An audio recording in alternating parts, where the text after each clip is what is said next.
Meaning every single sound and utterance that he makes is revelation from Allah, not from himself. So that's what we mean by the Sunnah is revelation. The Sunnah is Wahi. The Quran is Wahi in the literal word of Allah subhanahu wa ta'ala, and the Sunnah is Wahi not from the direct words of Allah, but inspired, the Sunnah that was inspired and revealed to the Prophet sallallahu alaihi wasallam in his own words, his own actions, his own consent. Okay, so that's what when we say the Sunnah, we mean the sayings, actions, and consent of the Prophet. Consent means what?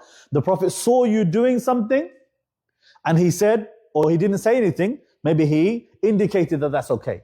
Even his silence is consent, because if you were doing something wrong, he would tell you, because that's his job. Remember he said earlier, he said there's nothing that Allah forbade you from except that I forbade you from it.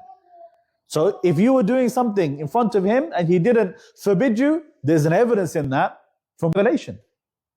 Whereas I could be ashamed and too shy to speak. Maybe I didn't, mistakes sometimes we make is we think that our teachers are perfect. Our shuyukh are perfect. So that if they ignore something you did, people start to think, okay, well it must be okay because I did it in front of so-and-so sheikh and he didn't say anything. People do that, people say that. And they're partly right to say that because we should say something.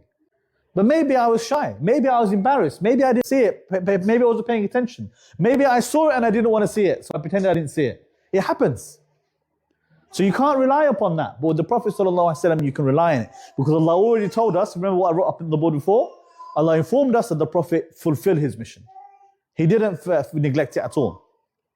So this is another proof that the Sunnah of the Prophet ﷺ is in fact revelation.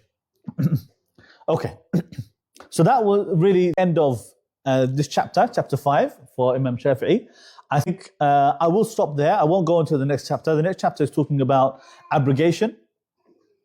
And so we'll do that inshallah next week. But we'll have a little opportunity for question and answers now. But then I'm also maybe going to do a short little address talking about some of the basic fiqh of Ramadan because it's coming up, just to make sure that we're all inshallah on the same page. Okay, in fact, I might be able to use one of my books. Just so you know, if you do happen to buy the book What's Known from Sound by Necessity, if I can find it, because of this anyway.